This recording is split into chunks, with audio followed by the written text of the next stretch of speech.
Hafade, and welcome to episode 2 of Triton TV News for Famyanakin 2019.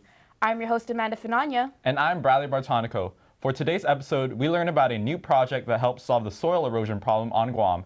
After that, we will see how one legislative document will determine a student's exemption from jury duty.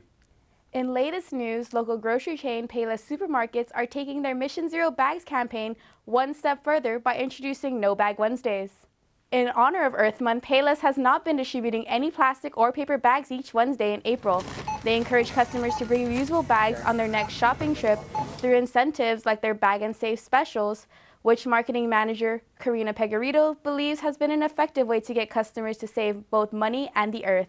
Ever since we started this campaign, we've kind of gained traction on people growing on it, and especially this past month with Earth Month, Payless really wanted to raise the bar for the community. What can we do to encourage more people to bring in their reusable bags? So we've definitely seen a lot of people bring in reusable bags. Regardless of these incentives, customers like Nathan Horn bring reusable bags because they feel a responsibility to help solve the trash problem that affects our land and ocean.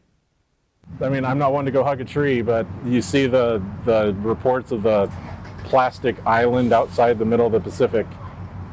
It's got to start somewhere. So if it only costs 99 cents, that's fine. For customers who don't bring their own reusable bags, they have to carry their items in bags sold in-store or in cardboard boxes, which customers like TC Sanchez find to be a slight inconvenience. Yes, it is an inconvenience for people that don't have the bags, and when you forget to bring your bags, what are you going to carry your groceries out in? With this in mind, Pegarito understands the concern but believes the benefits outweigh the costs. In actuality, it costs us to be able to do this program, but we want them to partner with us in this initiative to go green. Beyond Earth Month, Pegarito claimed that Payless will continue their No Bag Wednesdays initiative in hopes that it will prepare customers to adopt greener shopping habits. Soil plays a vital role in Guam's ecosystem. However, soil could also be destructive through erosion, a process in which the topsoil is washed away by natural forces such as water. There have been many attempts to solve this problem, but not many have been effective. Triton TV News reporter Amanda Finonia introduces us to someone who may have found the solution. Dr. Mohammed Galabi, a soil science professor at the University of Guam, or UOG, has been finding ways to combat soil erosion. For him, working the field is no chore if it means helping the environment. His latest project involves the use of vetiver grass, a plant that uses its unique root system to trap soil particles from washing away.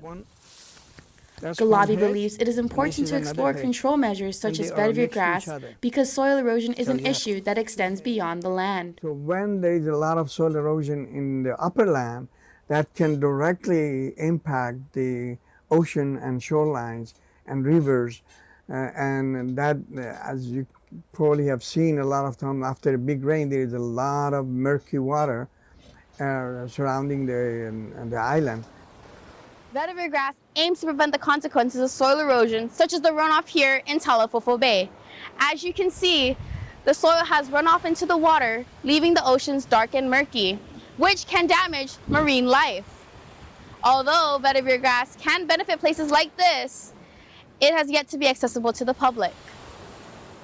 Graduate student Daniel Encillo assisted Dr. Galabi with developing the vetiver grass project and understands why it's not yet ready. This is most likely a very long-term thing, because even after we can figure out how effective it is, we'd have to disseminate it for like maybe a year, a few months, and hopefully we'll be able to get good results over the course, because we want this to be accessible, because the university tries to disseminate the science that it finds to as much as Guam as it can, so we can help make the island more sustainable overall.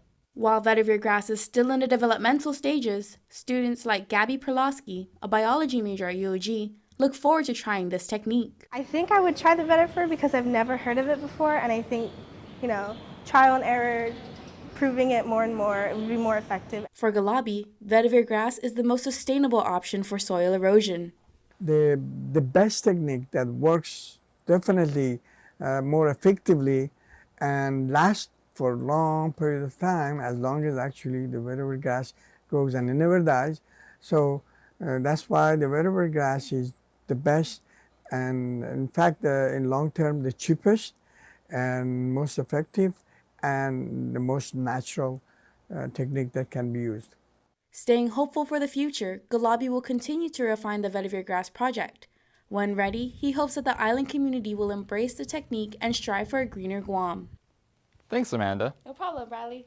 We look forward to seeing the results of this project and hope this will be a solution that will benefit our island. Now, the 75th Liberation Day Carnival is set to begin on June 5th. With the carnival being open to the public, the community can enjoy food, rides, and games of all kinds. Well, almost all kinds. Let's take a look at the ongoing debate on whether games like bingo will be allowed at future carnivals. 2 years ago, Senator Talina Nelson released a bill that prohibited some rooms on carnival grounds. One of the main reasons for the bill was because it was rumored that gambling rooms were operating past their scheduled business hours. The types of crowds gambling attracted also resulted in parents bringing their children to the carnival less, due to what they felt was an unsafe environment. According to Sinahania Mayor Robert Hoffman, the loss of a guaranteed revenue stream put a strain on various vendors important to the carnival. The carnival money that's generated through gaming pays for everything: fireworks, porta potties, all the small businesses, things that we rent all throughout. So it became, I would say, in the last few years, it sucked. According to Hoffman, it cost a minimum bid of $250,000 for the 2 spots of major card games, totaling $500,000. The funding from the gambling booths are what bring the carnival to life. The people were even desperate enough to propose to use tax money as a source of funding for the carnival.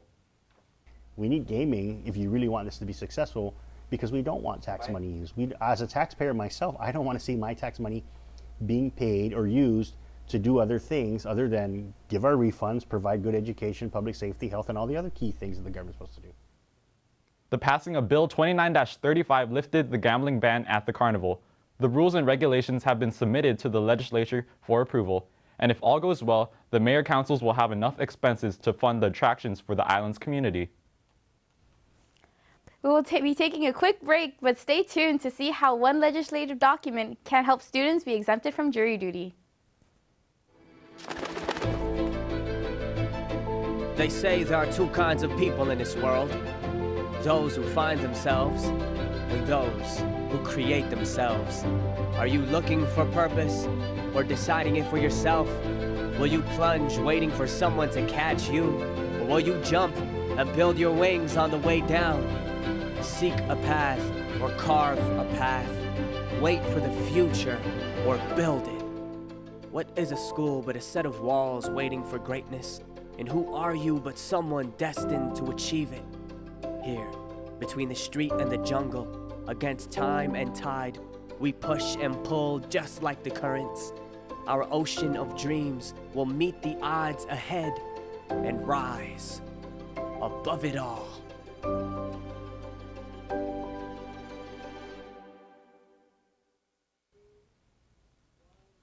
Welcome back to Triton TV News. As college students, it is important for us to attend the classes we're paying for. Now, imagine having mandatory jury duty, missing class to attend court trials, and having to make up the work you miss. Triton TV News reporter Marlea Torcelino visits the Guam Judicial Branch to learn more about a possible solution for this issue. Students like Annie Faye Camacho, UOG senior, have been dealing with balancing school and jury duty this semester. So with me, like in the beginning of the semester, I didn't even know what my Monday, Wednesday teachers looked like until 2 weeks later, because I kept getting called in on Monday, Wednesday, and it was just kind of frustrating because that was like my first impression to my professors, that I was never showing up. But yeah, it's so and it's just having to, yes, it's excused, but it's not, the attendance isn't the problem, it's that having to make up for what you've missed in class. Camacho began jury duty in December of last year and has been extended twice. According to Camacho, the normal period for jury duty is supposed to be 3 months, but Camacho is not set to be done until April. In March, Vice Speaker Talina Nelson introduced Bill 67-35, which seeks to exempt students from jury duty. Tihuluhan, communication specialist for Talina Nelson, explains why the bill was introduced. We found that a lot of students, struggle when they go to jury duty because they miss out on precious class time. It's time, that is taken away from them that they would otherwise use to work on school assignments or projects. So really this bill just seeks to give them that time to focus on, the mandates of the school, which is what they're currently doing. Every night, students at Camacho must call in to see if they have jury duty. If their jury group number is called, they need to come in, check in, and wait in this room to see if they're selected. Oftentimes, students wait for hours missing classes, only to be dismissed. Sean Gumatao, Director of Policy, Planning, and Community Relations at the Guam Judicial Center, shares the branch's perspective on student jurors. We encourage students to participate in this important part of the judicial process. It allows, well, one, education. Two, there might be a time in a student's life where they may need to be here and utilizing not only our services, but the importance of the jury for their particular issue or dispute. Currently, the bill is under the Committee on Justice where it is being reviewed and deliberated on. Until it is scheduled for a public hearing and voted on, students like Camacho, who has yet to even see a courtroom, will just have to keep waiting. Marilea Torsalino, Triton TV News. Thanks, Marlea. For those students with jury duty, make sure to attend the public hearing date once it's announced. Small businesses are an important way to grow Guam's economy, but can your business survive if there is regular theft? One victim of regular theft is MacTech Guam, a local computer store. A robbery took place during the Aganga Shopping Center's regular business hours from 10 a.m. to 8 p.m. last week. MacTech owner David Macapinlek has been frustrated by the theft at his store. First of all, being in small business is hard enough. You know, it's really tough to have your own business, let alone have people make you into a victim and then like coming in and stealing something. You know, we come in here every day, work really hard, and then people come and steal that, you know. MacTech's head technician, Ivan Palma, shares how theft not only affects the business, but its employees as well. Our business is really small, so anything that takes away from us making money, it really affects the staff. Macapinlak claims he reports the robberies to the Guam Police Department right away. This experience has been an eye-opener, and he encourages the community to be more alert. I would just urge people to just be careful. You know, if you see something wrong, be careful. Ask somebody to be with you in any situation. MacTech Guam has fixed and repaired numerous devices since their opening in 2014. The recent robberies will not stop MacTech in helping the island's community, but will strengthen their business for years to come. Thank you for tuning in today's episode of Triton TV News. I'm Amanda Finatnya. I'm Bradley Bartonico, and we hope to see you next time.